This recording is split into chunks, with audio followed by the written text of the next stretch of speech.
We begin with the weather. A damp, gloomy day across Western Mass. Some areas in the region getting a taste of winter weather. Welcome to Western Mass News at 6, everyone. I'm Chris Pisano. And I'm Beth Ward. A winter weather advisory for parts of Western Mass. Here's the good news.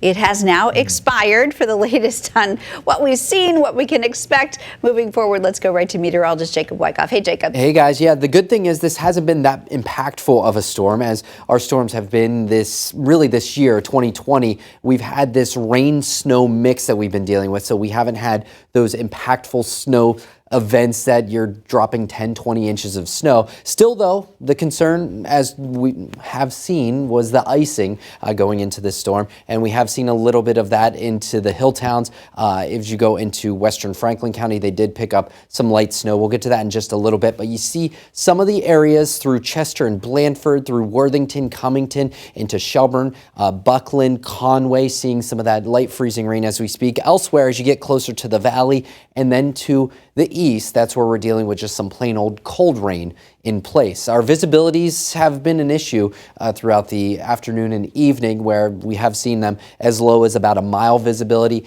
Worcester earlier was 0 visibility, so fog becoming an issue as warmer air trying to build in. We're now sitting at 33 in Springfield and Westfield, so just above the freezing mark. We're at the freezing mark in Worthington and Blandford, but certainly some areas in the hill towns still seeing some light freezing rain. You see some of that reduced visibility as the rain, the drizzle continues to fall across Springfield. As you look at the viaduct, there are lots of brake lights as people heading home. Our futurecast suggesting we'll be dealing with some of these showers, maybe even a little bit of snow into this evening before we clear out and turn sunny tomorrow. It also turns breezy too. We'll look at that in the full forecast in just a few minutes. Guys, back to you. Jacob, thanks. A group of Holyoke tenants and their landlord were back in court this morning after their building partially collapsed earlier in the month.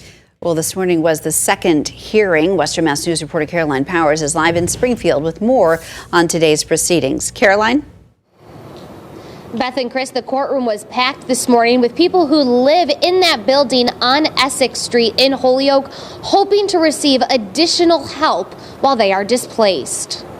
There's elders, there's children, there's individuals who are disabled. So we have a real big mix of tenants here. 20 families still without an official place to live after their apartment building in Holyoke partially collapsed back on February 9th. Tuesday morning, tenants were back in Springfield Housing Court as the executive director of Enlace de Familias represented them. Today they were calmer than they were on Friday. Once you know what the process is and that you realize that it is a slow process, you sort of kind of know that information, right? The issue now is the food, transportation. Kids are on vacation, which is a little better. The landlord's attorney, Dennis Powers, told the judge his client was able to secure additional funds and is able to continue putting the families up in a hotel until Monday.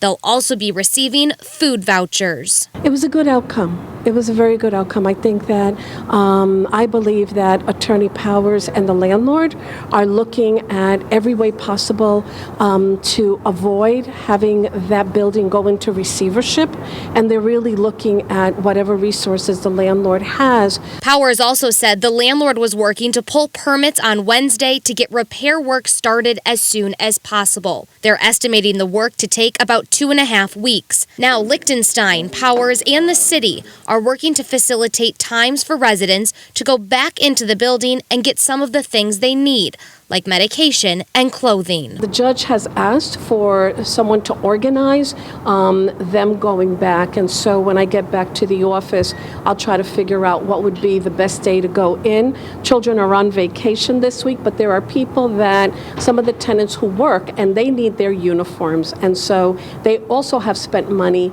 buying new uniforms so that they can continue to go to work. So there's a lot of moving pieces to all of this. Now, we did reach out to the landlord's attorney, Dennis Powers, for further comment, but we have not heard back from him. The next hearing in Housing Court is scheduled for Monday.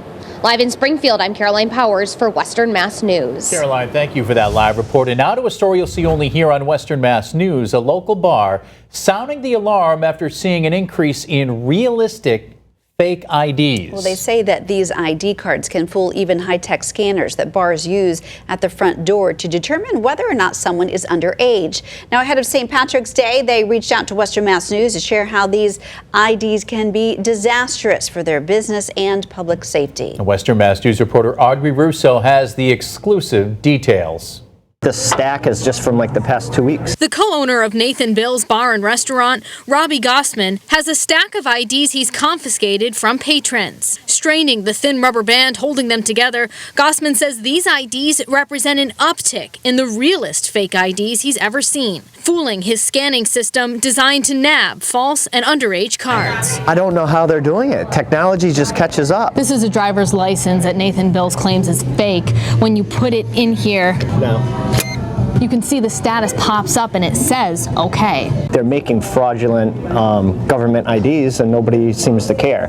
Nathan Bill's is a Springfield bar within a 10 minutes drive of several local colleges. It's also in a city with close proximity to several other states, so it's not unusual that bouncers would see out-of-state IDs. Gossman explains the new tactics they have to use now that he can no longer trust his scanner, including handing possible fakes over to the detail officers on duty. They call it in, they can tell whether it's fake or not. And because Gossman says the scannable fake IDs often list the person's real name, he says the best tactic for detecting a false card now is doing a time-consuming check of social media at the door. We've caught more through social media because of birth dates or year graduated. Obviously, we're paying for more staff to take these precautions. We spoke with one of the bartenders who says they too have to check IDs, especially on the nights when the bar doesn't use detail officers. She tells Western Mass News she has to rely on the most old-fashioned form of detection. It would be a lot of body language, especially when they're trying to give a fake ID. A lot of the times they'll try and distract you or talk with you a little bit. Gossman says bars are often cautioned not to take out-of-state licenses, but take into account that many college students are of legal age. That's a huge part of our business. And when the bar can still be legally held responsible for serving minors who deliberately try to deceive them, Gossman says he's sure they've turned away real dollars from real IDs they just can't verify. I mean, we're just doing the best we can. We make mistakes. As for the cards in the stack, how many people have ever said, give me my ID back? We say, why don't you let us call the police and let them run everything, and if it's real, you can walk away with it. And at that point, they usually leave. In Springfield, Audrey Russo, Western Mass News. New at 6 tonight, community members and city councilors are addressing some residents' concerns about how MGM's money has been spent and how it will be spent. Western Mass News reporter Sarah Grinelli is live outside of City Hall with how the meeting went. Sarah? The meeting started about an hour ago, and the main question is, where is the money going from MGM? Now, city councilors say one of the key responsibilities is to understand and approve the budget presented by the mayor and the Office of Management and Budget. Currently, the city receives roughly $19.4 million of casino revenue per year. About $3 million of that goes directly back to MGM for a previously negotiated contractual deal. That means $16.4 million from MGM goes to a general fund for the city. Western Mass News spoke with Tracy Wakefield of the chair of Finance Committee. She describes to Western Mass News what the city councilors are hoping for. I think it's put into the general budget. I know it doesn't disappear because I worked in the finance department for 5 years, so I know that there are services that we have to pay for. There are increased to contracts like the police contracts. There are to keep the services level, and that means just keep what we have going on the city and city employees. We have to balance the budget, and I know that money that goes into that account helps with that. But there's other funds that come in from MGM, and we want to know what's happening with those funds as well. There's a $2.5 million mitigation fund set aside from MGM that goes towards maintaining the police department and the fire department. Now, there's another $2.5 million fund that's for the community development grant. Now, it's still unclear where that money will be spent. Live in Springfield tonight, Sarah Grinelli, Western Mass News. Sarah, thank you. The Massachusetts Gaming Commission, meantime, releasing January revenue numbers for the state's casinos, and the news is pretty good for MGM Springfield. The commission reports that MGM pulled in $21 million in January. That's up $2 million from December, which was the casino's worst month ever. Encore Boston saw its revenue drop by $5 million to $49 million last month. Plain Ridge Park's revenue was up $1 million to $11 million. A juror in the 2013 murder trial of notorious Boston crime boss James Whitey Bulger now says he regrets voting to convict him. Janet Alhar says her regret comes from revelations that Bulger didn't know he was a participant in a secret CIA experiment called MK Ultra. In it, doctors gave him the powerful hallucinogenic LSD without his knowledge while he was in prison.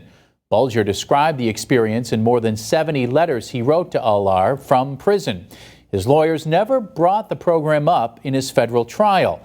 Bulger was killed last year while he was in prison. Now to Campaign 2020 news. Tonight, Senator Ed Markey and Representative Joe Kennedy will face off in their first televised debate. WGBH in Boston will host the hour-long contest, which starts tonight at 7 in just a little while. Kennedy is looking to unseat Markey, who was first elected to the Senate in 2013 after serving for decades as a U.S. representative. While the two Democrats share many policy positions, Kennedy argues that it's time for new leadership. Western Mass News will host the two candidates for a debate on Wednesday, March 18th.